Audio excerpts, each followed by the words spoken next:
Hello ulit Bali may gagawin tayong amplifier ngayon, concert yung brand. Model yan 602A.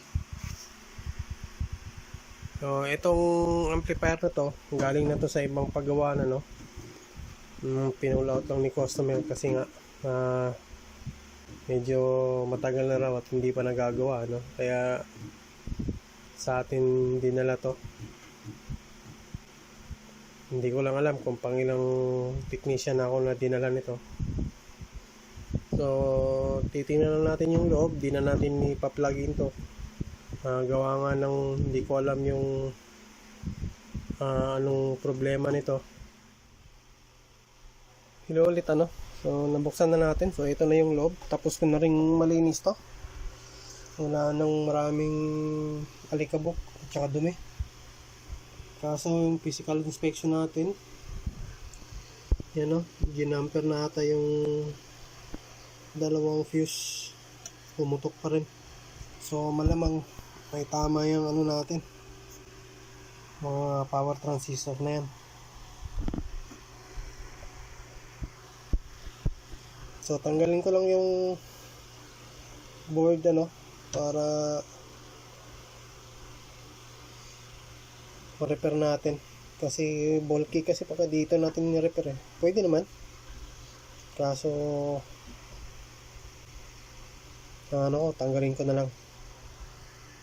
So, tapos balik lang ako bali andito na yung board ng amplifier concert 602. Subukan mo natin tester continuity kung meron may tama ba.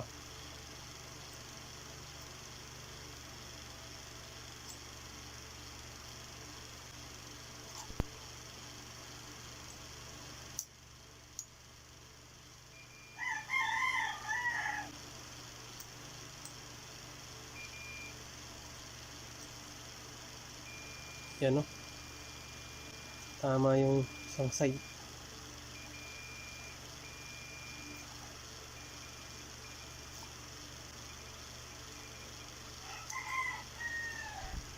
So malamang tingnan na rin natin yung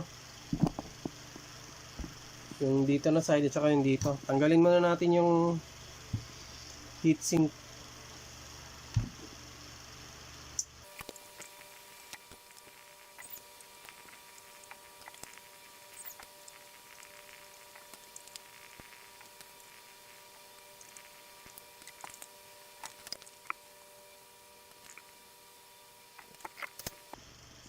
Tanggal na yung heatsink, tanggalin na rin natin yung power transistor, kasi di natin pwedeng ikabit to. Kunwari dito, wala pa naman tayong na tester dito na may sira,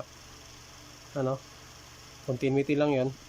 So tanggalin na rin natin para hindi na, kung waring sakaling buo to, di na natin masisira So dito lang yung nagka-problema. Visual inspection sa board okay naman, hindi pa naman tinaga ng kasama natin, except yung dito yan mga hinang-hinang.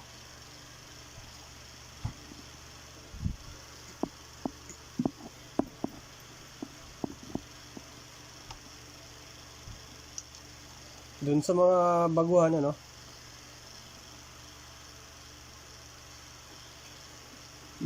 sana ba yung lead natin?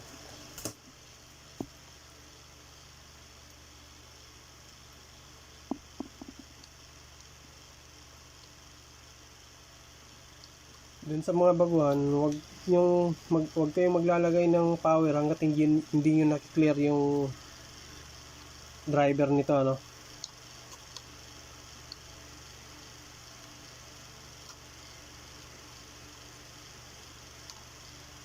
yung base emitter nito, hangga't hindi nyo nakiklear yung 0.5, huwag nyo ilalagay kasi masisira lang yung power transistor na ilalagay nyo. Kailangan yun 0.5.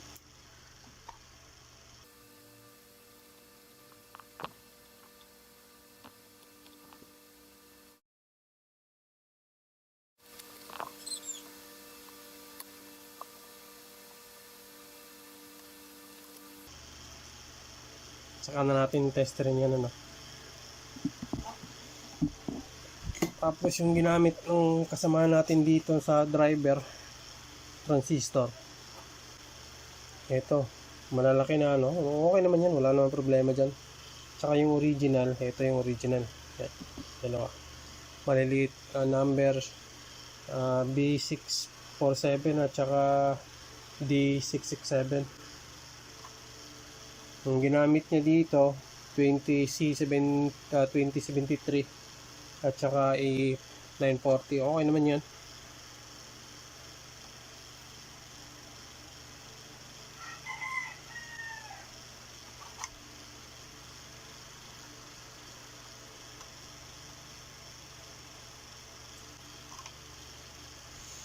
So, tanggalin ko pala yung yung transformer ng amplifier para dito na tayo mag-testing, ano.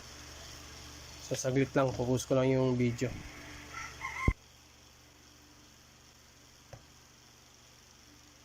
So, bali naglagay muna tayo ng jumper sa fuse, ano.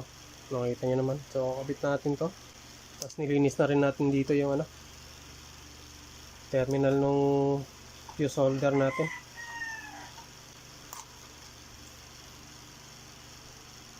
Bakit kasi dyan nagja-jumper pwede naman yung jumper sa fuse, temporary hanggat nagre-repair ka pa. Pero palitan din natin yan pagka tapos na tayong mag-repair, ano. So tester tayo, AC kung ilan. On natin 56. So yun, pagka walang nakakabit na power transistor, tingnan nyo yung relay. Ayan, pumitik. So balik tayo dito tayo sa dito tayo sa likod. Ano ba to?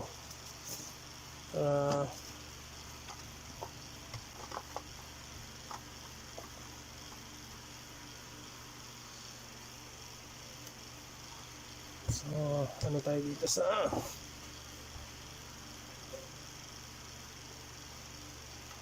testerin natin kung ilan yung bias voltage natin. Yan. Kita nyo. 3 volts na. Mali na yan. Dito rin. Yan. Tama lang yan. 0.5. Tapos yung isa mali na rin.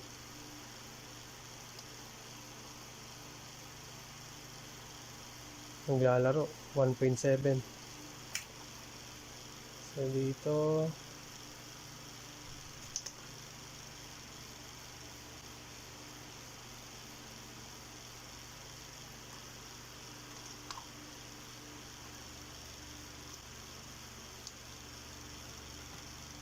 so yan isa 0.5 tama lang.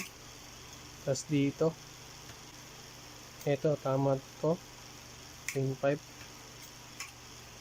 So dito lang nagkakatalo yung sa kabila kasi 5 volts na tapos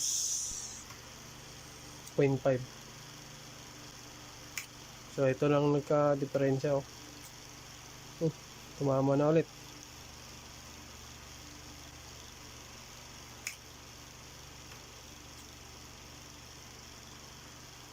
Lolo ko.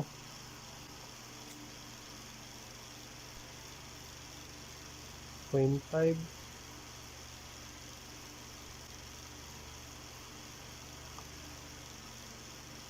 nawawala ang 1.1.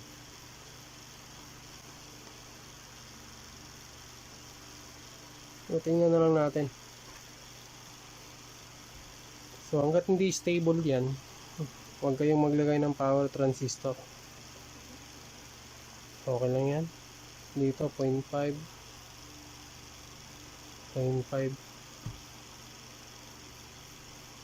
yan 1.8 dito 0.5. So talagang may problema, tingnan na lang natin yung eto So 1.5, so dito tayo sa kabila. Ito lang yung kabila. So trace natin dito. Saan ba yun? Ito.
Tapos gamitin natin yung tester natin na pang transistors.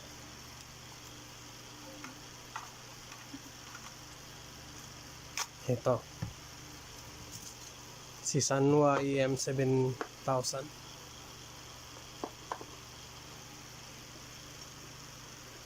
Para sigurado tayo.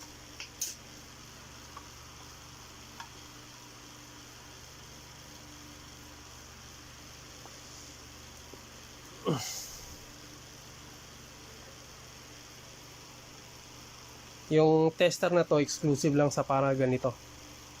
Yung high accuracy na tester. So unahin natin dito, ano bang number to? 2 in 501 5401. So 5401 PNP yata.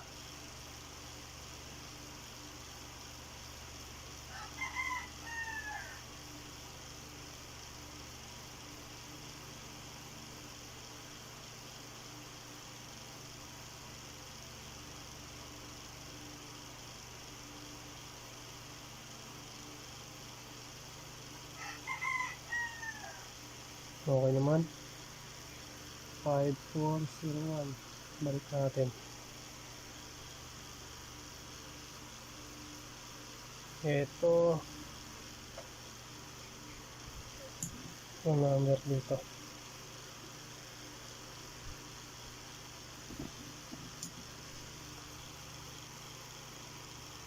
Five four zero one din.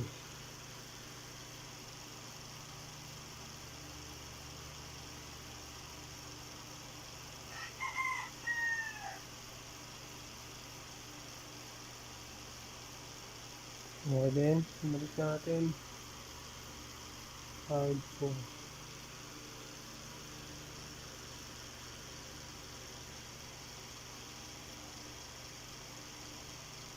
Ito 9014 TNT yata.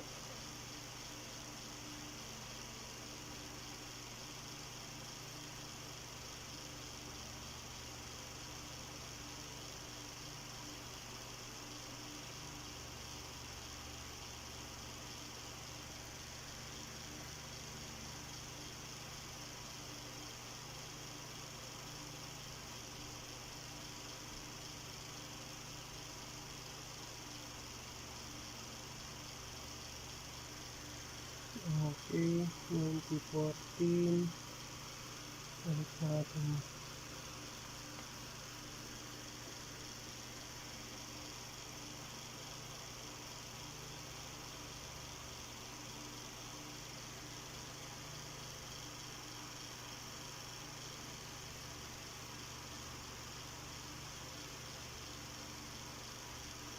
Five five one ata to. 551 NPN.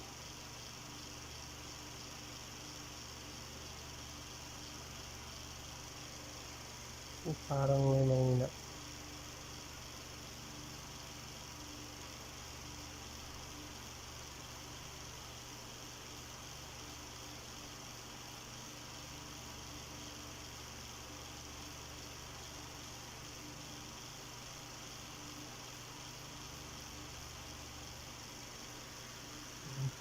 551.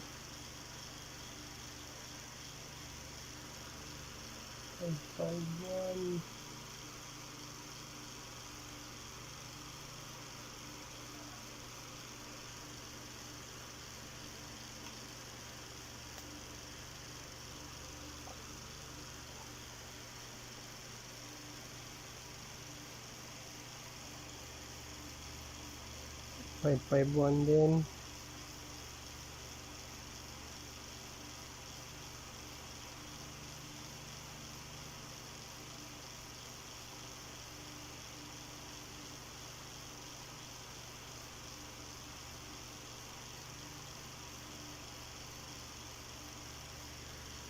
Okay din.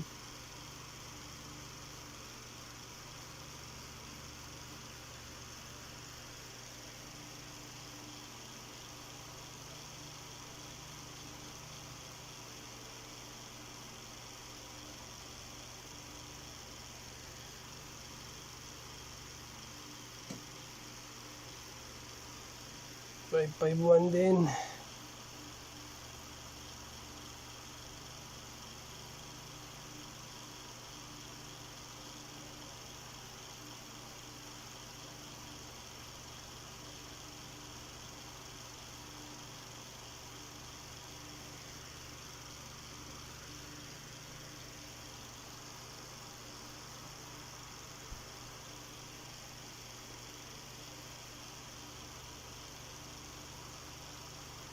Five four zero one, so PNP.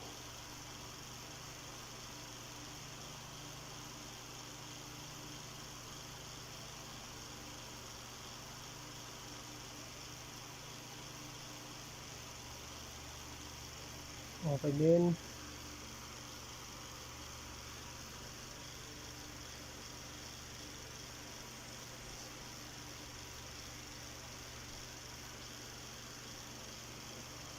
Ito 9014.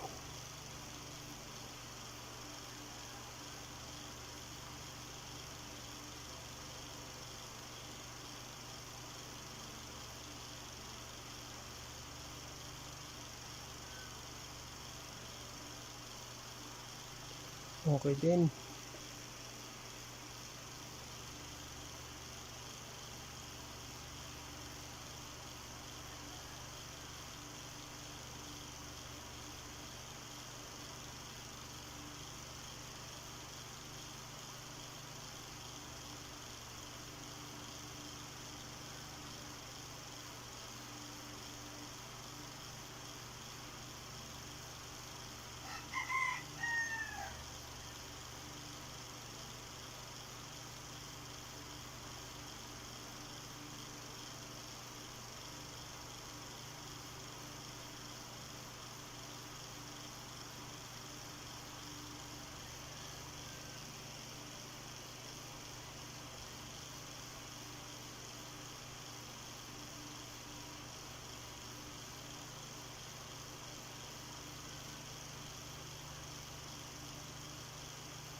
So okay yung mga transistor. Pagka ito ginamit nyo, huwag nyo nang dudahan.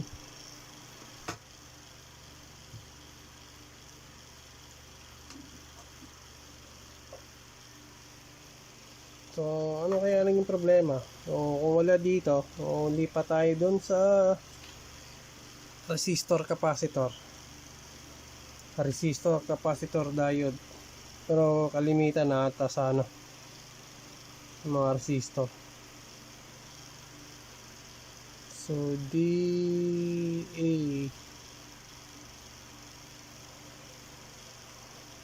saan ba yung base? Kalimutan ko na yung base.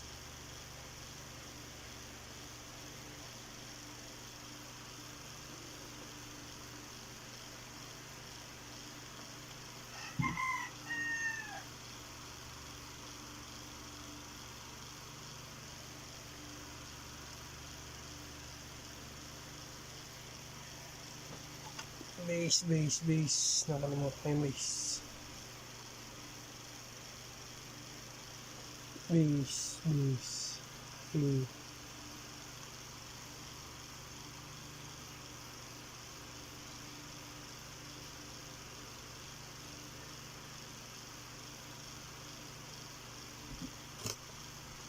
Yung base, andito yung base.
So, natin.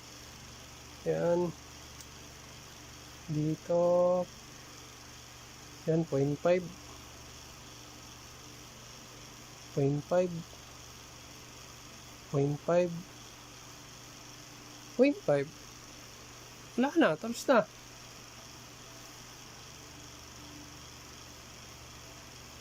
0.5. 0.5. 0.5. 0.5 dito. 0.3. 0.3. 0.3. 0.3. 0.4. 0.4. 0.4. 0.4. Wala na, tapos na. Anong naging problema nun? Loose contact lang. Yung sa tingin ko yan dito banda. Hindi nyo makita. Yan. Tayin muna natin. Dito banda. Ito yung inutkot natin para magkadugtong.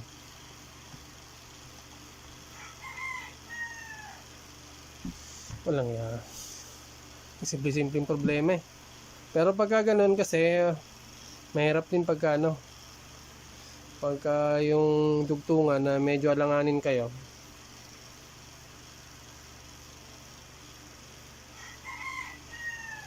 Tapos dito tayo dito, saan ba yung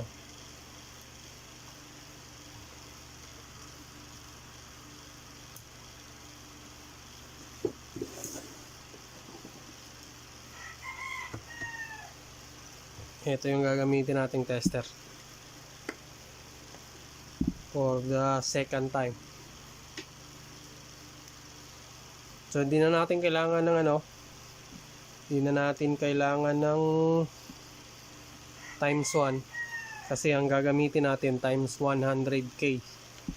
Kung yung ibang tester hanggang 10k lang, ito hanggang 100k. Yung 100k na yon, bali yun yung pinaka sensitive at saka pang tester ng MOSFET at saka GFET, junction FET, bipolar, non-polar na mga transistor at saka MOSFET So di mo na kailangan dito mag-tester. Pwede mo naman kahit dito.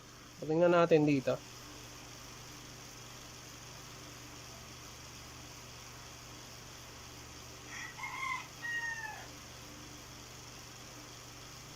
So NPN okay to.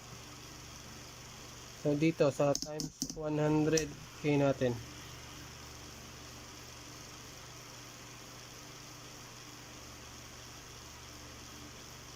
Yan, okay yan.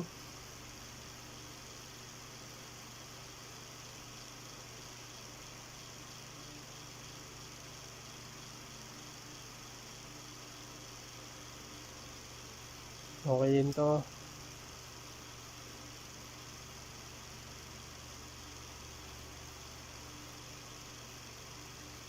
Ito, PNP. Okay din.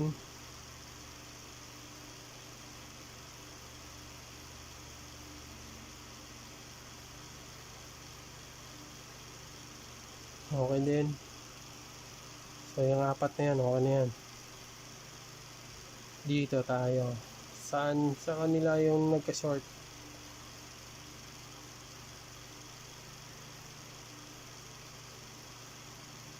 So okay to.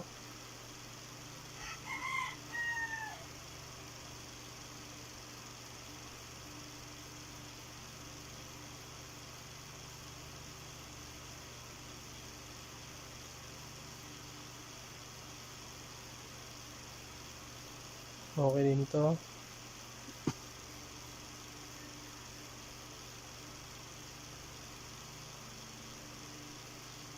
Ito yung shorted.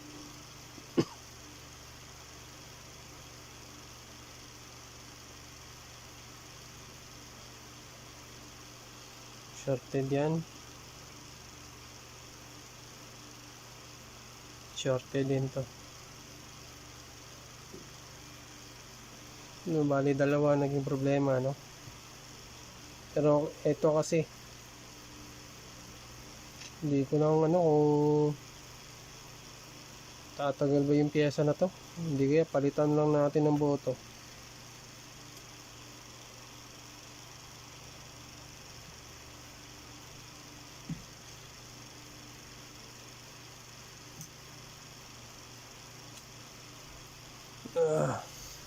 So dalawa lang naging sira.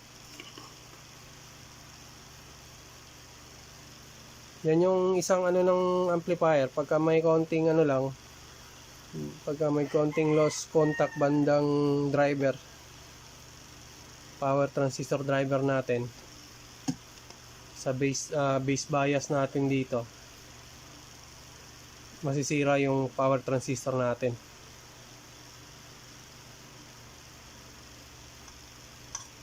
At saka pa ano,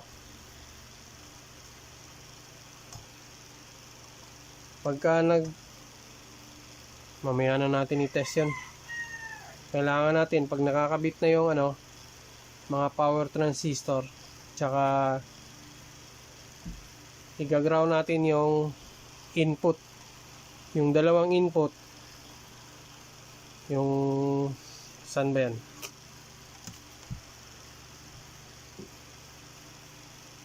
Dito, ito. I-ground natin yun. Tapos saka tayo mag-tester, saka natin i-final ilagay yung ano, power transistor natin. Subukan na rin natin ano. Yan, ground na lang natin.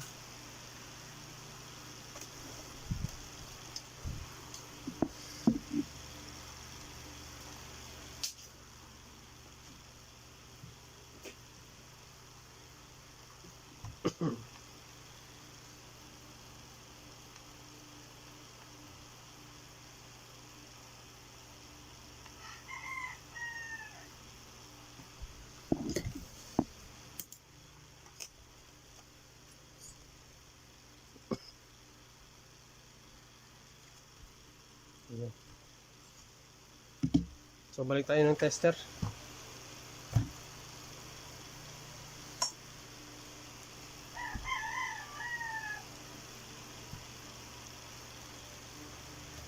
On natin. So yan, pumitik na yung relay natin. 0.5. Oops. But 0.5 din. 0.5. 0.5. Tsaka yung ground natin to speaker. Saan ba yan? Dito na lang tayo yata kukuha.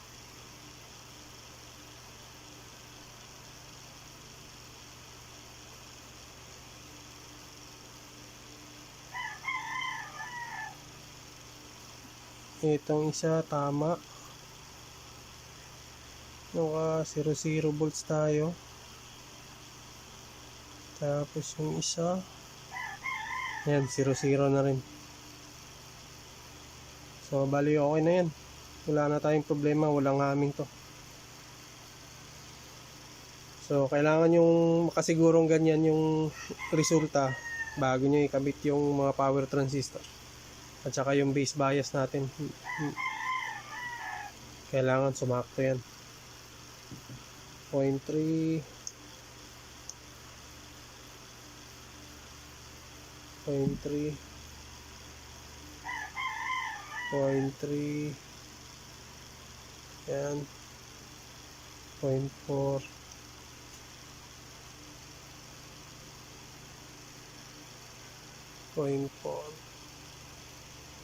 0.4 sakto. So, tapos na. Ikakabit na lang tayo ng power transistor at saka testing natin paanda rin. Bali, nagkabit na tayo ng bagong power transistor, ano. So ayan, nagpalit na tayo. So ito yung ito yung luma. Kita ko muna yung luma. So pinalitan natin lahat yan. Yan. Pinalitan natin ang lahat ng bago.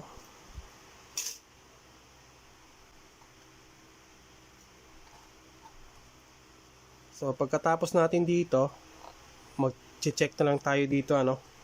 So bago yan, so double check muna natin yung input natin. Ito, pakita ko yung input.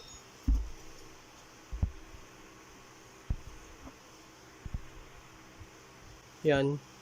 Itong input natin, kailangan nating i-ground. So na-ground ko na yan nung dati. Yan, o.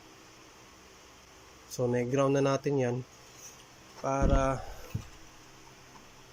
magsuka tayo kung ilan ang output dito papunta na ng speaker.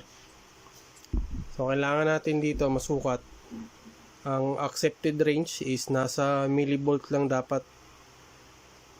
So kung makakuha tayo ng 0 volts dito, kahit na 100 millivolts, acceptable na yun. Pero mas maganda 0 volts talaga. So testing natin. At saka pagka may nasukat kayo ditong voltahe, patayin nyo kaagad kasi baka masira yung mga power transistor natin, ano. So set natin yung tester natin ng voltmeter. Naka DC yan. Tapos dito. So ayan, ano. So hindi pa yan. Maririnig nyo na naman mamaya pag pumitik yung relay. So ibig sabihin mag-aano na tayo dito. So on natin. Gumawa lang tayo ng ganito. So tingnan nyo na lang yung meter, ha. So ayan. Yan. So yan. Nakikita tayo yung 0. Negative 1.4. 1.5 millivolts. So okay na yan. So kabila. Ganun din. O ito. Maganda yung kabila. 0 volts.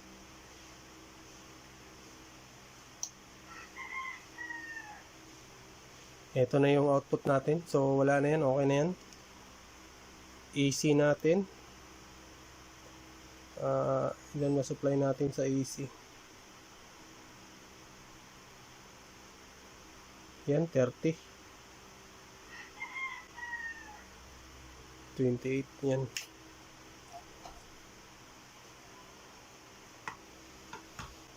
So kabit na lang natin to sa board, sa chassis, tapos testing natin.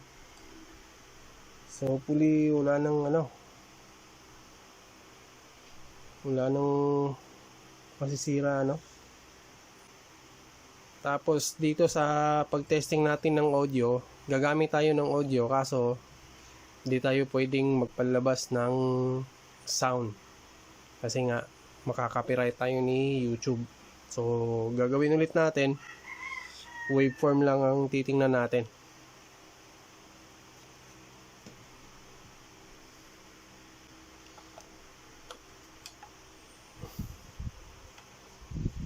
So pause ko muna yung video, no. Lagay ko muna sa chassis to. So balik tayo dito, ano. So naikabit na natin yung board sa chassis. Yan. Tapos nagkabit na rin tayo ng input natin doon sa laptop natin. Yan, gamit natin. Tapos ang gagamitin lang nating oscilloscope lang. So ano yan, dalawang channel, pero di na natin kinabit yung ground kasi yung ground ng ano natin, Handtech, nakakonect na yan sa laptop natin. So iisa lang din, nakakonect na rin yan dito yung ground.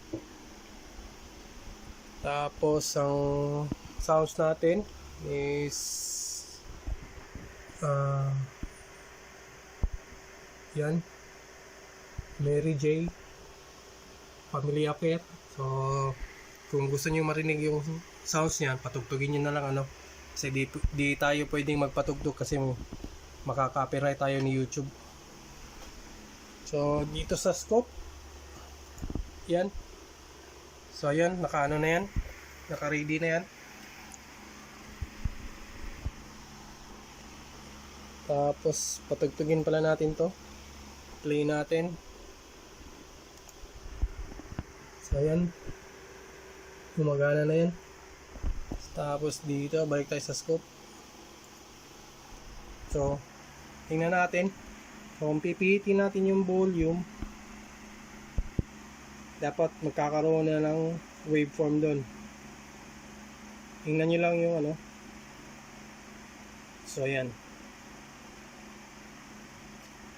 So yan na yung audio natin. Tapos pag pinihit natin yung balance yan. Dapat yung isang channel lang ang mamamatay. Pinihit natin to. So yung kulay yellow namamatay. So okay yan. Tapos pag pinihit ulit natin, dapat yung green ulit ang mamamatay. Yan. So bali okay na yung audio natin.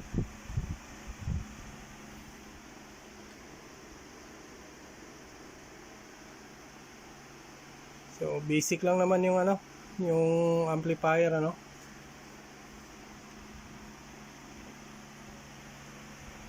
Tapos pag hininaan natin to, tingnan nyo yung scope, mawawala din. So yan. Pag nag-volume tayo, yan. So bali okay na yung ano natin, gawa natin. Tapos yung bass,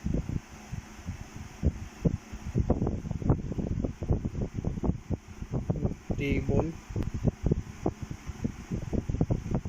mid at saka treble natin.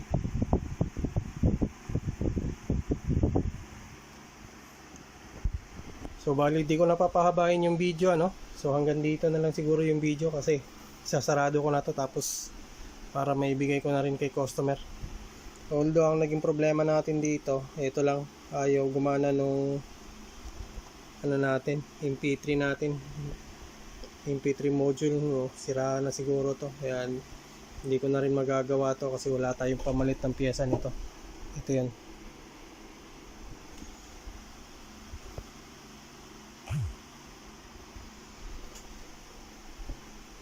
So bali hanggang dito na lang yung video, ano. So sa mga nakasubscribe kay Tagong Pix, maraming salamat sa panonood ng video. Tsaka hanggang sa muli, maraming salamat.